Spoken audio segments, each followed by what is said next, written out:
On the night of his celebration, my son leaned across the table, his smile fixed for the guests, but his eyes cold as stone. His voice cut sharper than the knife resting by his plate. "Don't mention the past. Not a word. You'll embarrass me." For a moment I couldn't breathe. It wasn't the first time he had tried to silence me, but never before had he pressed those words into me with such disdain, as though the very years I had given him were poison to his name. The room was loud with laughter, the clinking of glasses, the boasting of youth. He fit in perfectly among them, his stories polished, his pride shining brighter than the silverware. He spoke of himself as if he had climbed mountains with no rope, crossed deserts with no guide, and I sat there, silent, the rope, the guide, the one whose calloused hands had lifted him each step. He didn't want anyone to know about the late nights when I worked 2 jobs, or the winter when I sold my tools just to pay for his textbooks. He didn't want them to imagine the man, waiting outside the bursar's office, humbly sliding forward crumpled bills to cover a tuition payment that had threatened to slip past deadline. To him, those sacrifices were shameful, because they reminded him he was not entirely self-made. He wanted to be seen as a man who needed nothing, who owed nothing, and in his world of polished suits and smooth words, a father's rough hands didn't fit the story. I watched as he raised a glass, his voice filling the room. "Hard work," he said proudly. "Discipline. That's what brought me here." The guests applauded, nodding. They believed him. Why wouldn't they?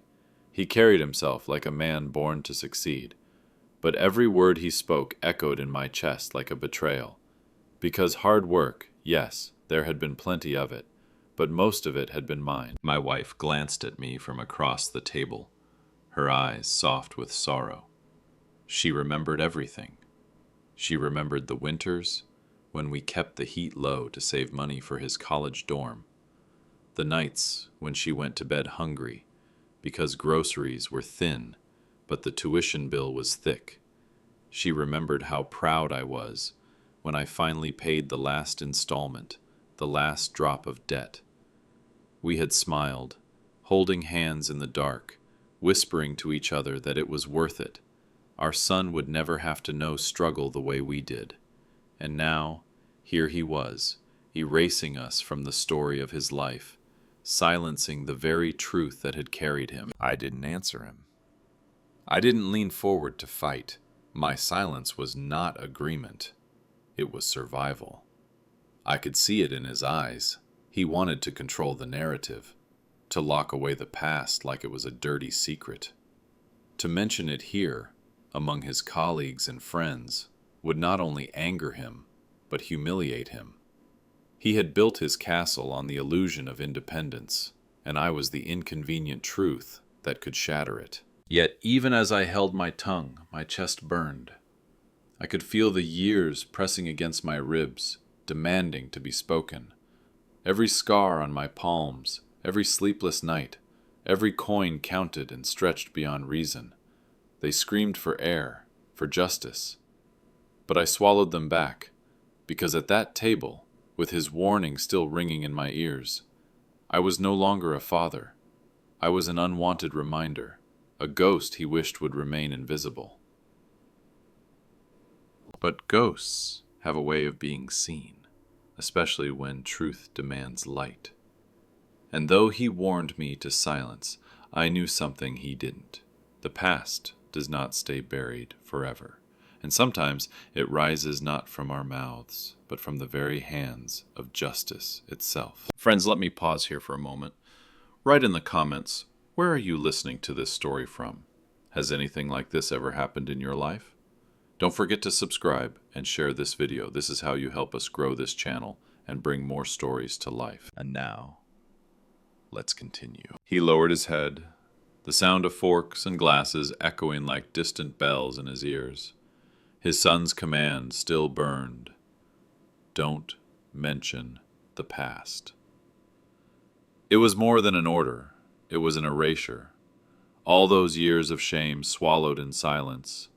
The winters with broken shoes, the nights of work when his hands cracked open under cold metal and grease, the mornings when hunger was covered by a smile so his son could eat instead. All of it, now, was being thrown into the fire of pride. And still, he nodded, not because he agreed, but because he had grown used to swallowing his truth like bitter medicine. He remembered standing outside in the rain, coat thin and patched, waiting for the office to open so he could make the tuition payment before the deadline passed. He remembered hiding from neighbors when debt collectors came, protecting his son from the weight of shame that could have drowned a young man's ambition. He remembered the smell of factory floors, the endless hum of machines, the silence of a man who never allowed himself to complain, because every ache of his body meant another step forward for his son. And now he was told to erase it, as though his scars were stains, not proof of love. Around the table the guests clapped for the son's stories. They laughed at his confidence, admired the polish of his words. They never looked at the old man, sitting in the shadow of his own sacrifice. To them, he was just part of the furniture, an old man taking up space. But he carried the weight of invisible bricks, the foundation his son had built a castle upon, and in that moment, as pride filled the room, he felt the bitter sting of betrayal sharper than hunger, sharper than poverty. His wife lowered her eyes, tears brimming but unshed. She remembered too well. She remembered counting coins late at night, stretching bread for one more day, pressing a trembling kiss on their son's forehead while whispering that everything would be fine, even when she wasn't sure. She looked at her husband now, silent, nodding, carrying his burden even here, even still. She wanted to reach for his hand, but the distance between them at the table was too wide, and her heart ached because the silence had become his shield. The old man did not fight. He did not break the illusion. His silence became the cloak he wore, but under it burned something heavier than rage. He was not ashamed of his past, but he was forced to lock it away, watching as the son he raised walked proudly in clothes bought by his father's hunger, wearing titles paid for by his father's broken nights. The silence was not weakness, it was survival. Yet inside him truth waited, patient as stone. The son's voice carried easily across the table, louder than the laughter, stronger than the clinking of cutlery. He spoke with the confidence of a man convinced of his own myth. He painted his life as a story of pure discipline, as though he alone had dragged himself from nothing to everything. He spoke of long nights of study, of self-made triumphs, of earning every step by sheer will. The room nodded, applauded, admired.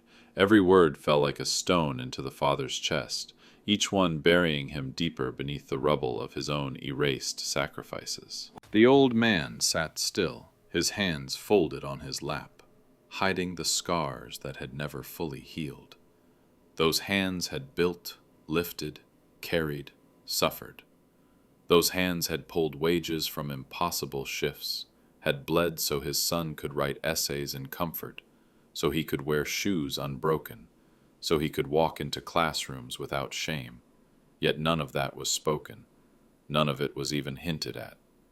It was as if the father's existence was an inconvenience to the perfect story his son told. The pride in the son's face was blinding, his smile broad, his eyes shining as he bathed in the admiration of colleagues and friends.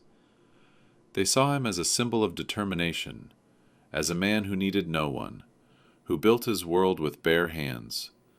They never saw the bare hands that truly carried the weight, the one sitting quiet at the edge of the table. Each boast was a wound.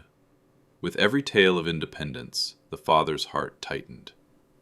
He remembered the years when he had eaten less so his son could eat more, when he had walked miles in worn shoes so his son could ride buses to school. He remembered how he had told himself it was worth it, that one day the boy would stand tall and maybe, just maybe, he would look back with gratitude.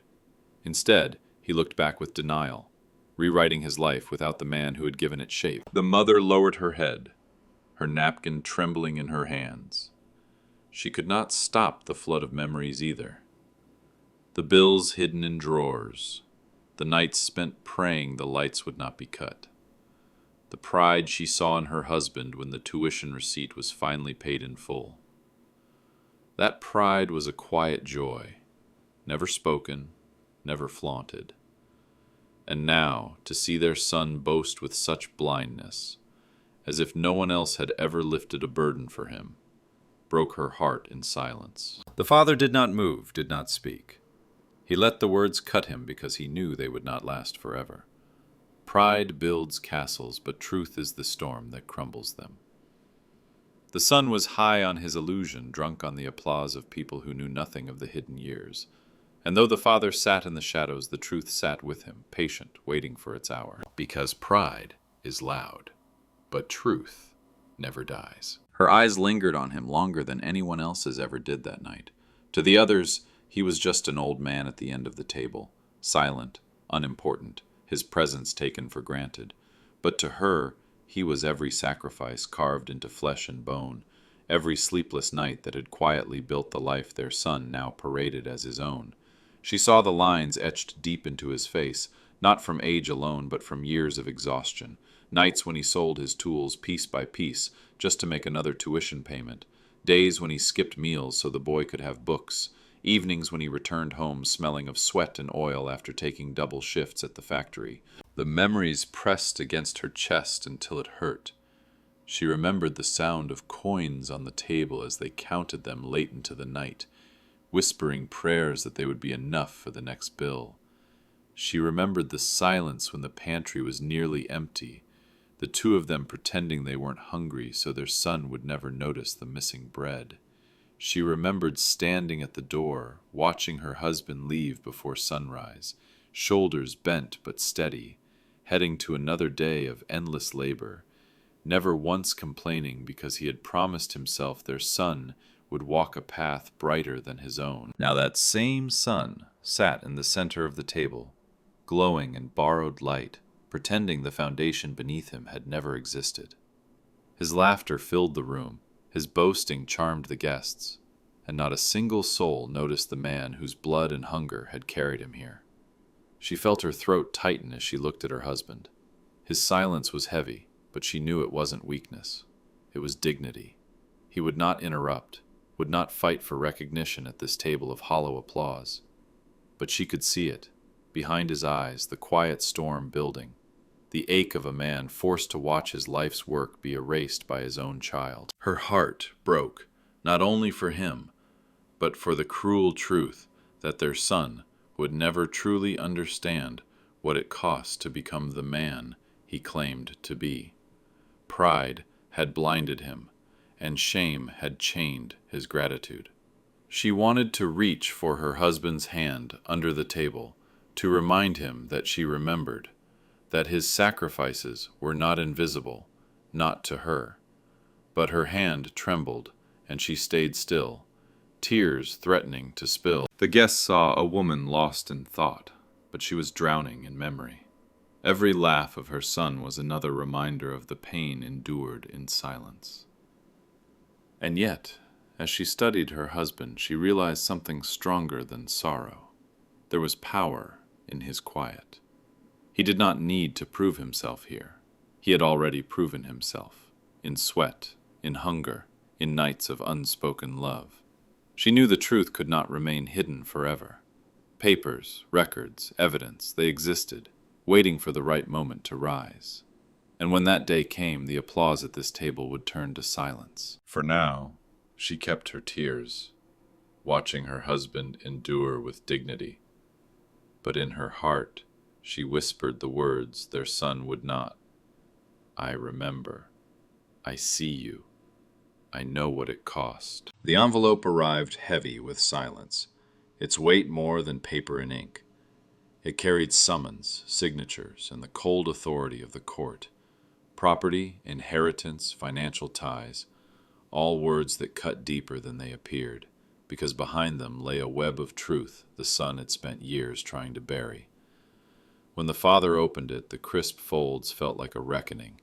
He read slowly, the letters blurring, not because of age, but because he knew what this meant. The past, the very thing his son had forbidden him to speak of, was now being called to stand in the light. The son's face when he saw the summons was not shock, but fear disguised as anger. His jaw tightened, his voice sharp, almost desperate. He told his father to remain silent, not to speak, not to reveal anything that could embarrass him. He wanted to keep the mask unbroken, to walk into that courtroom with his reputation intact, as though he had risen without help, as though no one had ever carried him. He feared the truth more than the law, because the truth could strip him bare before both family and strangers alike. The father said nothing. He listened, his silence a wall the son mistook for compliance. But inside his heart ached. How many times had he bent his back to protect this boy? How many times had he endured humiliation so his son could stand tall? And now, after all of that, the same child commanded him to erase the very history that had kept him alive. It was a second betrayal, colder than the first. The mother felt the chill as well. She remembered the sleepless nights when she feared they would lose the house, when the debts piled higher than hope, when her husband's face returned home gray with exhaustion. And still, he had endured it all without complaint, because every coin, every bill, every sacrifice carried one name, their son's. And now that name was turned against them, twisted into a demand for silence. She looked at her husband and saw the weight pressing on him, the endless patience in his eyes. He was tired of being erased, but he was not a man of fury. His strength had always been quiet, his justice carved not in anger, but in endurance. The court date circled closer with every sunrise. Papers lay ready, documents that held more truth than any speech could. Records of payments, signatures of sacrifice, receipts that told the story of who had truly built the life being flaunted now. The father did not seek revenge. He had never lived for that. But justice, even if uninvited, was walking toward him. And as he folded the summons back into its envelope, his silence grew heavier, steadier, like stone before a storm. The son thought silence meant defeat, but he had never understood that sometimes silence is only waiting for the right room, the right hour, the right witness. And soon that hour would come. The courtroom breathed with a stillness that pressed on every chest like a stone. Marble walls rose high, cold and unyielding, holding the weight of centuries of judgment. The polished floor reflected light in sharp lines, as if even the ground refused to let lies walk unnoticed. The father sat quietly, his hands folded, his face unreadable. Yet inside him, every heartbeat echoed louder than the voices around him. He felt the air, thick with dignity and consequence, pressing down harder than any factory shift he had ever endured. The son entered like a man untouchable, his suit crisp, his steps confident. He nodded at the lawyers, exchanged handshakes, his voice steady and smooth as he spoke of property, ownership, and legacy. He carried himself like the rightful heir, like a man whose success was carved by his own strength alone. Every sentence was polished, rehearsed, built to shine. He believed the room was his. Lawyers recited numbers, contracts, and ties to estates. The son's name was spoken often, his achievements laid out like trophies, his words spinning the tale of independence and triumph. He leaned back in his chair, lips curved in the shadow of a smile. To him, this was a performance, a stage where he could prove to the world that he stood above all doubt, untethered to anyone but himself. And then, papers shifted. The shuffle of documents broke the rhythm of the room. A file thick with pages slid across the polished table, the sound louder than any gavel. The lawyer's hands moved slowly, deliberately, unfolding sheets that had slept for years, carrying truths heavier than pride could bear. The father recognized the handwriting on old receipts, the stamps of offices he once entered with trembling hands, the signatures he had scrawled after working until his fingers shook. Each paper was a piece of his life, fragments of nights spent laboring while his son dreamed without fear. The silence grew heavier as the first document was read aloud. Tuition statements, stamped and signed, with payment records that carried one name, not the son's, the father's name. Page after page, the same name surfaced, undeniable, unerasable. Housing fees, books, graduation robes, all of them bore the same truth. It was not the son who had carried the burden. It was the man sitting silently at the end of the bench, whose dignity spoke louder than any defense. The son's smile faltered.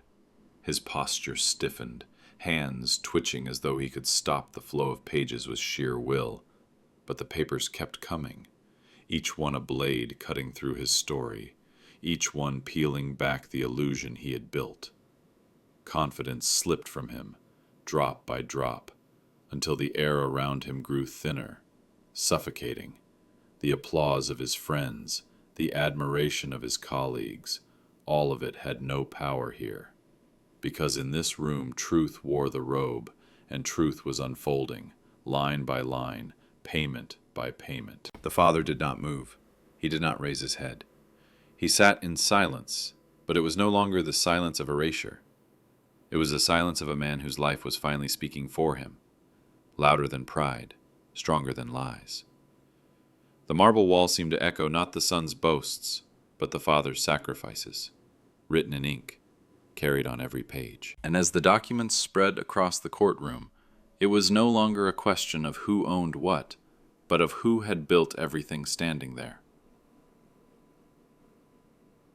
The sound of paper sliding across the polished wood was louder than any voice in that courtroom. One page was lifted, then another, each one a shard of truth too sharp to be ignored. Receipts, tuition statements, bank transfers, all lined in order, all stamped with the same name. Not the son's, the father's. His name appeared again and again, etched in ink that had outlasted memory, stronger than denial. Year after year his hand had signed, his labor had paid, his sacrifices had filled the gaps so his son would never feel the weight of debt pressing against his young shoulders. The first page was a tuition bill, the kind the father remembered holding in his trembling hands so long ago. The balance had nearly broken him. He remembered standing outside the bank, his coat soaked from the rain, wondering if he could make the payment before the deadline. He had sold tools that week, tools he swore he would never part with, and with those coins he had cleared the bill.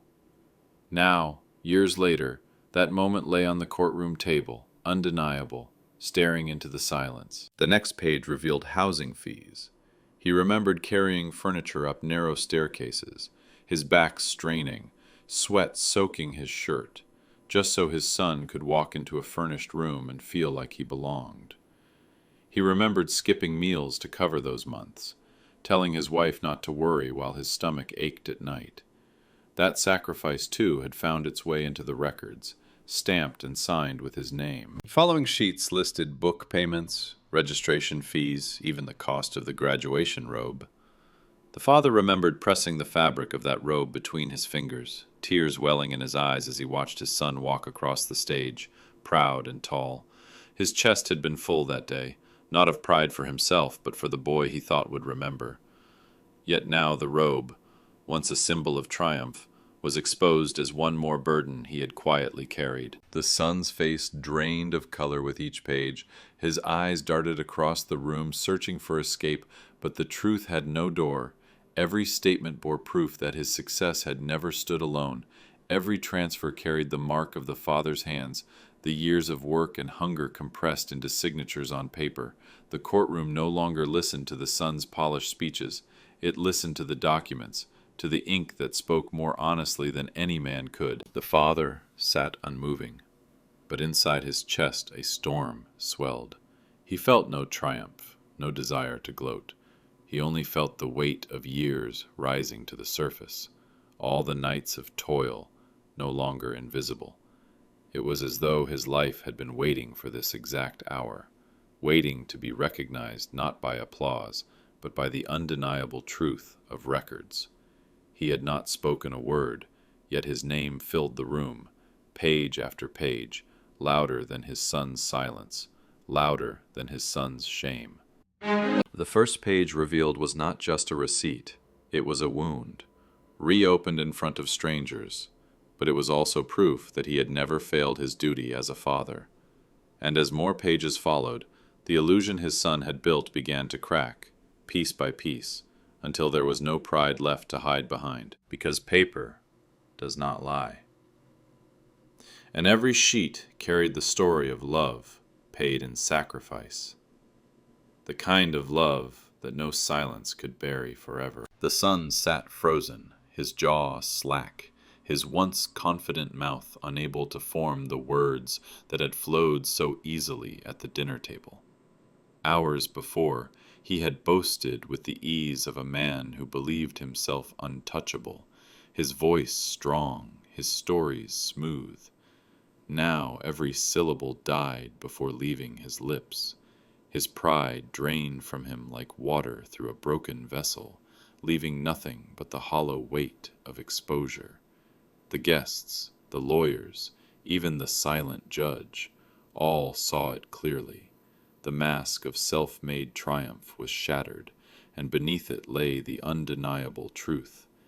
Every step of his journey had been carried not by his own strength, but by the weary back of the father he had tried to silence. His hands trembled as he reached for the table, perhaps hoping to steady himself, but there was no ground left to stand on. The records spread before him told the story he had erased for years. Each receipt, each payment was a mirror held up to his face, reflecting the truth he had refused to acknowledge. His confidence dissolved, and shame crawled up his neck, burning hot against the cold silence of the room.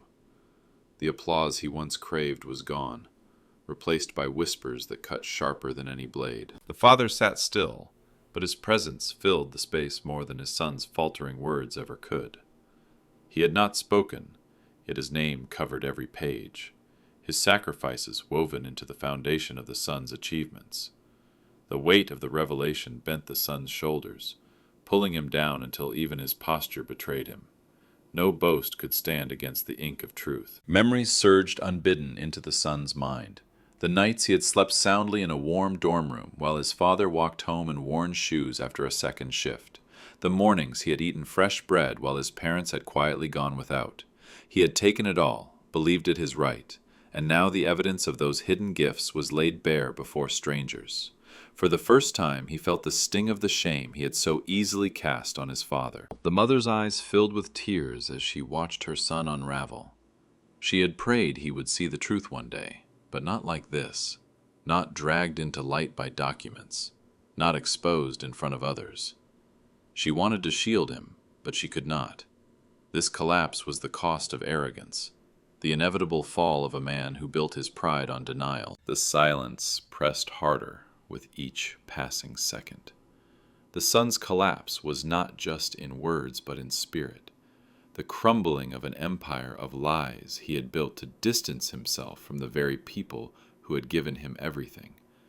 Now everyone saw what he had tried so desperately to hide, that behind every degree, every success, every accolade, there was a father's hunger, a father's sacrifice, a father's name. And there was no escaping it now. A low ripple moved through the courtroom, not of outrage, but of recognition. The silence that had once felt heavy with dignity now hummed with whispers, glances, unspoken judgments. Judges shifted in their seats, their brows tightening, as though even their centuries of discipline could not keep them from acknowledging what had been laid bare. Lawyers leaned toward one another, their whispers sharp as knives, the papers on the table no longer just evidence, but a confession written in ink. And behind them, in the gallery, friends and acquaintances of the son, those who had once clapped for his speeches and admired his polish, leaned close, whispering truths they could no longer ignore. The man who had been dismissed as old and irrelevant sat still.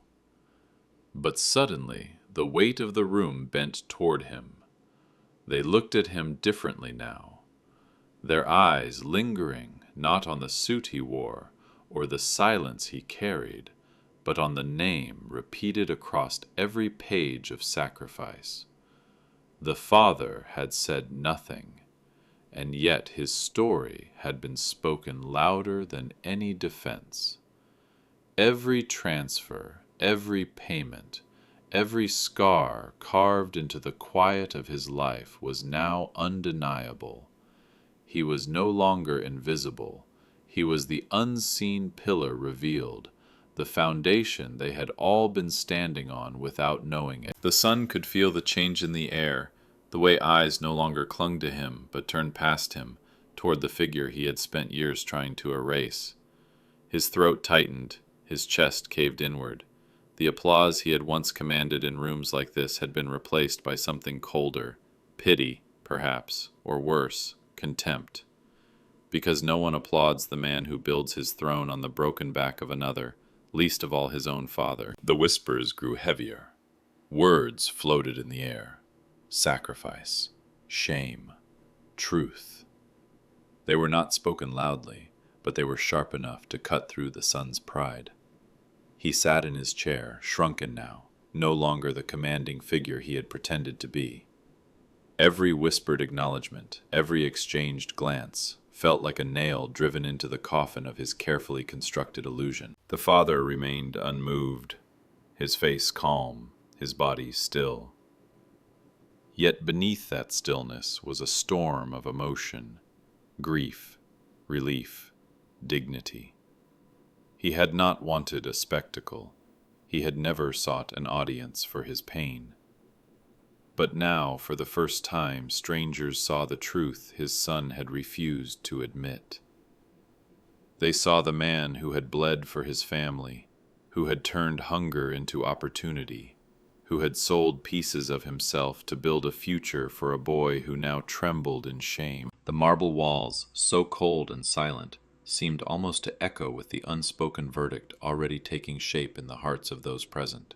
The father was no longer just the old man at the end of the bench. He was the name behind the ink, the spine of every success, the figure whose quiet sacrifices had outlived denial. And the son, once adored, now sat in ruins, swallowed not by the law, but by the truth he could never again silence.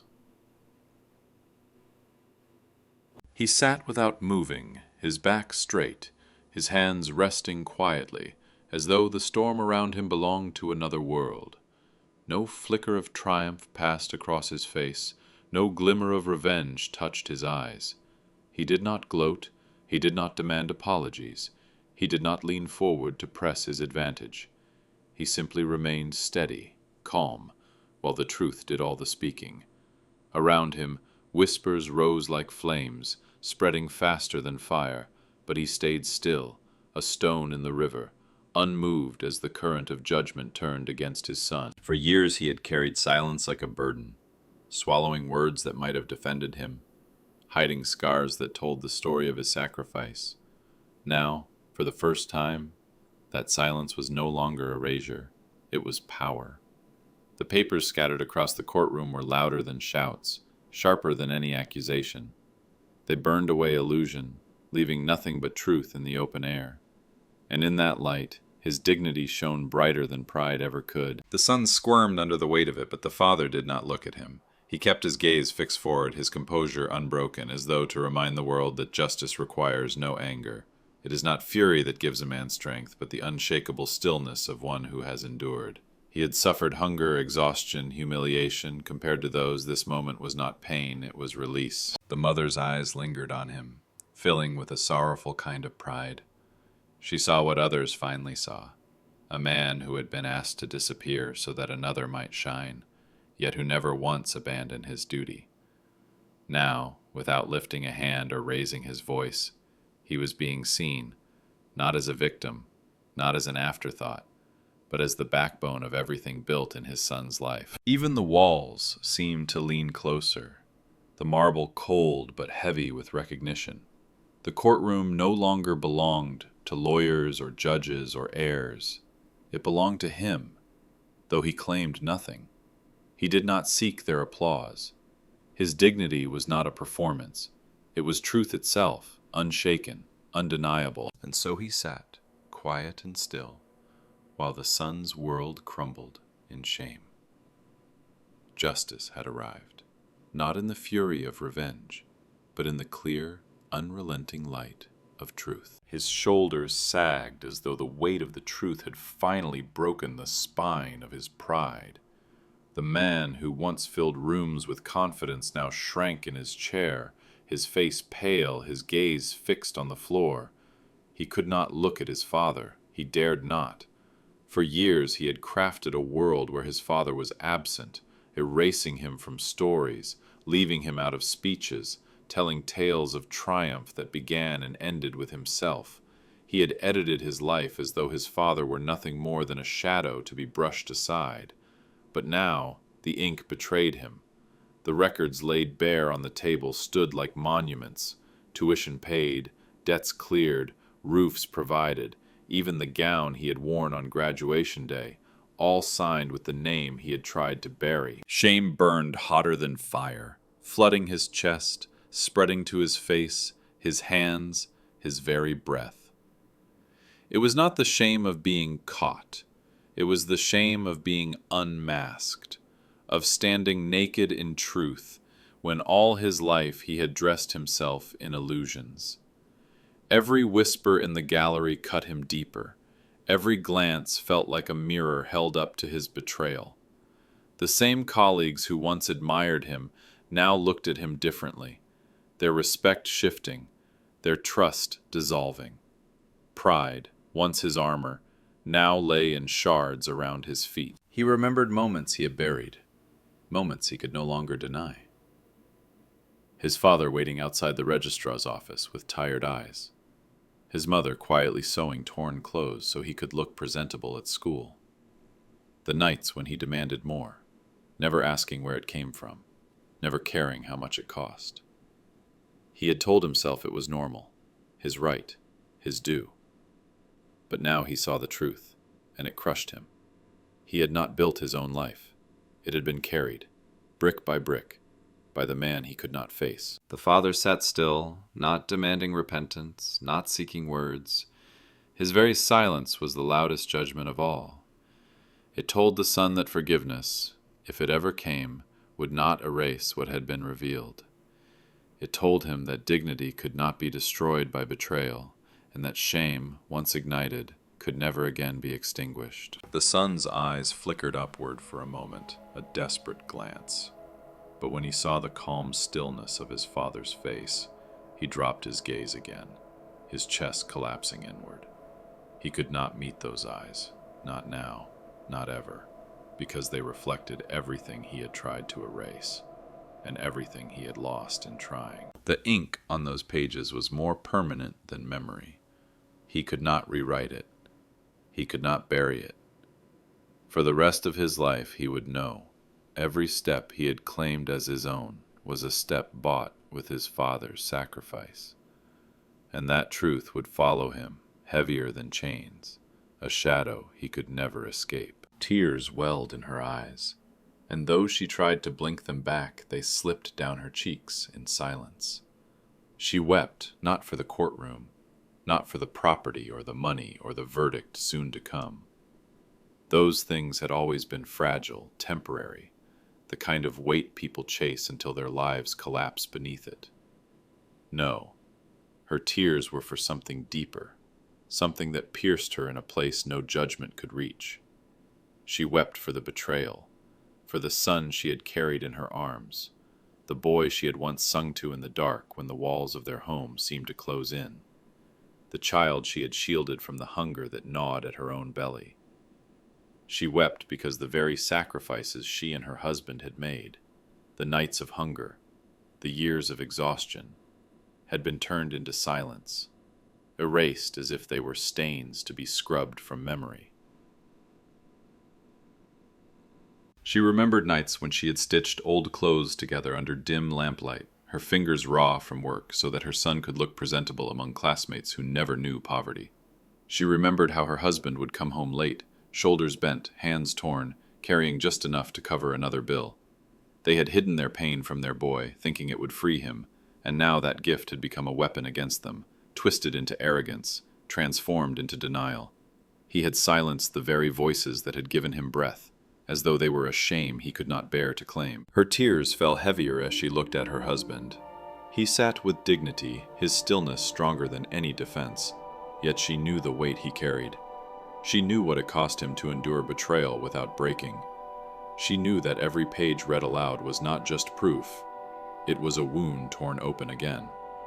And though he sat like stone, she could see the quiet ache in his eyes, the sorrow of a man who had given everything, only to be erased by his own blood. She pressed her hand to her mouth, trying to muffle the sob that rose in her throat. The courtroom blurred before her, faces and walls dissolving into a haze of memory. She saw not the marble and wood, but the kitchen table where she and her husband once counted coins late at night, whispering to each other that they would make it work somehow. She heard the soft words her husband had spoken to calm her when she broke under the weight of it all. "It will be worth it, love. He will thank us one day." And now, sitting in this hall of judgment, she realized how cruelly wrong they had been. Her tears were not just grief for herself, but for the son as well. He had lost more than dignity today. He had lost his truth, his integrity, the very bond that could have carried him when wealth and applause vanished. He had betrayed not just his parents, but himself, and no ruling, no verdict, no applause or shame could ever give him back what he had thrown away with pride. So she wept silently, her tears falling for a love that had been turned against her, for sacrifices twisted into silence, for a boy who had once been her world, but now sat before her as a stranger, broken not by poverty, but by truth. The judge's voice carried through the courtroom, steady and unshaken. But it was not the words themselves that mattered. It was what they carried, the weight of recognition. The court's decision fell like a stone into still water, sending ripples through every heart present. The ruling favored the father, yet it was not wealth that was returned to him, nor applause, nor the shallow flattery of victory. What he received was heavier, more enduring. The truth spoken aloud under the seal of justice, undeniable, unerasable. His name, written again and again on those pages of sacrifice, now stood higher than every lie his son had built, higher than the false stories, higher than the arrogance that had tried to erase him. There was no cheer, no celebration. The courtroom did not erupt with clapping. Instead, there was something greater, a silence filled with reverence. It was the kind of silence that acknowledged a man whose dignity had been tested and had not broken. It was the kind of silence that bowed to truth itself. The father did not raise his head in triumph, but in that moment, he no longer needed to. His life had already spoken, and now even the law had stamped it with recognition. The son sat slumped, his face gray with shame, unable to move. The very institution he had trusted to keep his illusions intact had become the stage of his undoing. His name, once polished and admired, now lay tarnished beneath the weight of his father's quiet sacrifices. He could not speak, for every word would only echo the truth he had spent his life trying to bury. The mother wept quietly, her tears this time not only of sorrow, but of relief. For years she had carried fear that their sacrifices would be forgotten, that their son's pride would bury them in shadows. But now, in the eyes of all, it was written, they had not given in vain. Their love, their pain, their endurance had been seen. The father's stillness remained. He had not come seeking this moment, yet it had come to him. Justice had walked to his side, not with noise or fury, but with the gentle, unbreakable strength of light. He did not gloat, because dignity does not gloat. He did not smile, because truth is too sacred for mockery. He simply existed in the calm of a man whose life had finally been acknowledged, whose sacrifices had been carved into the record of the world. The verdict was not measured in property, nor inheritance, nor money. It was measured in recognition, in respect that could no longer be denied. The truth itself was the verdict, and it stood higher than pride, higher than lies, higher than betrayal. And in that moment, The man who had been silenced became the only voice that mattered, without speaking a single word. When the gavel struck and the court adjourned, the sound echoed like the closing of a chapter too heavy to forget. People rose from their seats, papers shuffled, whispers stirred again. But through it all, the father moved with the same quiet composure he had carried his whole life. He rose slowly, without hurry, his back straight, his eyes calm. He did not turn to his son. He did not extend a hand, nor did he offer a word of reproach. He carried nothing in his mouth but silence, and yet that silence was louder than fury, heavier than any accusation could ever be. For years he had endured with patience, allowing his son's pride to paint over his sacrifices, letting himself be erased from speeches, from stories, from memory. But now, in this hall where truth had been laid bare, he did not need revenge. Justice had already spoken, not in fire or wrath, but in light, and light does not scream, it reveals. His silence now was not the silence of defeat, but of fulfillment. It was the silence of a man who no longer needed to prove himself. The son remained seated, his head bowed, unable to move. He had once imagined this courtroom as his victory stage, a place where he would shine brighter than anyone else. Now it had become his undoing. And still his father spared him nothing, not anger, not insults, not public humiliation. He spared him only with silence. That, perhaps, was the cruelest mercy of all, for silence left him alone with the weight of his own shame. The mother stood slowly beside her husband, her heart breaking and healing at the same time. She took his arm gently, as if to steady herself, but in truth it was the strength of his stillness that steadied her. She felt no need for words either. The truth had been revealed. Their life, once buried in shadows, had been seen. What more could be said? As they walked toward the heavy doors, the room shifted around them. Some looked with awe, some with guilt, some with quiet respect. None dared to speak. The man who had been dismissed as irrelevant, silenced at his own family's table, now walked through the courtroom with dignity that filled the air like a hymn. He had not won by shouting. He had won by enduring. Outside the air was cold, but it carried a strange warmth with it, as though even the world itself recognized the weight of what had passed.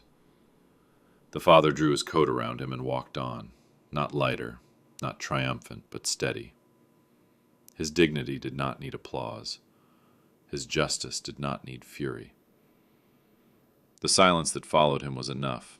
It was the sound of truth fulfilled. The doors opened, and with each step into the corridor, the sound of whispers followed like a shadow. They were not whispers of scandal now, nor gossip, nor pity.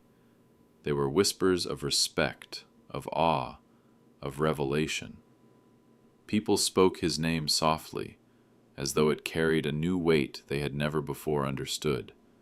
Some lowered their eyes when he passed, not out of disdain, but out of shame for having once believed the lie, for having once thought of him as invisible. He had been the quiet figure in the background, the man asked to stay silent, to erase his own history for the sake of someone else's pride. But now he walked not as a forgotten father, but as the very foundation on which his son's life had been built. The marble corridor stretched long, yet he felt no heaviness in his steps. For years his back had carried burdens meant for 2 lifetimes. His hands had worked until they trembled. His body had bent under the crushing weight of sacrifice. Today he carried nothing but truth, and truth was lighter than all the debts, all the nights of hunger, all the years of silence combined. His dignity did not ask for applause. It needed no crown, no medals, no cheers. It stood tall on its own, written into the air, breathed in by every witness who would leave this place with his story etched in their memory. His son remained inside, broken, unable to move from his chair. Pride had been his armor, and now it lay shattered around him, shards too sharp to touch. He had tried to bury the past, to silence the very man who had carried him, to erase love because it embarrassed him in the company of the powerful. But love, real love, does not vanish when unacknowledged. It lingers. It leaves traces. It writes itself into receipts, into signatures, into scars, into the unyielding record of sacrifice. And now the world had seen it. His son's denial could no longer undo what was already revealed. The mother walked beside her husband, her tears drying into a quiet strength. She glanced at him and, for the first time in years, saw him not as the weary man swallowed by shadows, but as the figure she had always known him to be, the one who had held their family on his shoulders, who had never faltered, never let go, no matter the cost. Her heart ached still, but beneath the ache was a current of pride deeper than words could hold. The whispers trailed them into the street. Passers-by turned their heads, not knowing the full story, but sensing the weight of something that had just unfolded inside those walls. There are moments in life when a man ceases to be ordinary, when his suffering, once hidden, is unveiled as greatness. This was such a moment. He was no longer the man his son had tried to silence at the dinner table, no longer the man who should not mention the past. He was the man who had built a life from hunger and exhaustion, who had laid bricks of sacrifice so another could stand tall, who had carried generations on shoulders that never asked to be seen. His legacy was not carved in gold or celebrated in banquets. It was carved in endurance, in love that cost him everything, in dignity that had refused to bend. His son could bury memories, could rewrite stories, could hide behind polished words, but the truth had risen, and it would remain. The court had spoken it, the documents had proved it, and the silence of the father himself had sealed it. As he stepped into the open air, the winter wind brushed against his face, sharp but clean, like the first breath after years of suffocation. He walked forward without looking back. Behind him remained shame, pride shattered, illusions broken. Before him stretched a future, no longer heavy with erasure, but with the undeniable recognition that his life had mattered, that his sacrifices were unerasable. He carried nothing in his hands, but in truth he carried everything. Not property, not wealth, not applause, but a legacy written into the very fabric of those who had witnessed this day. A legacy of love turned to sacrifice, sacrifice turned to truth, truth turned to dignity, and dignity, real dignity, never dies.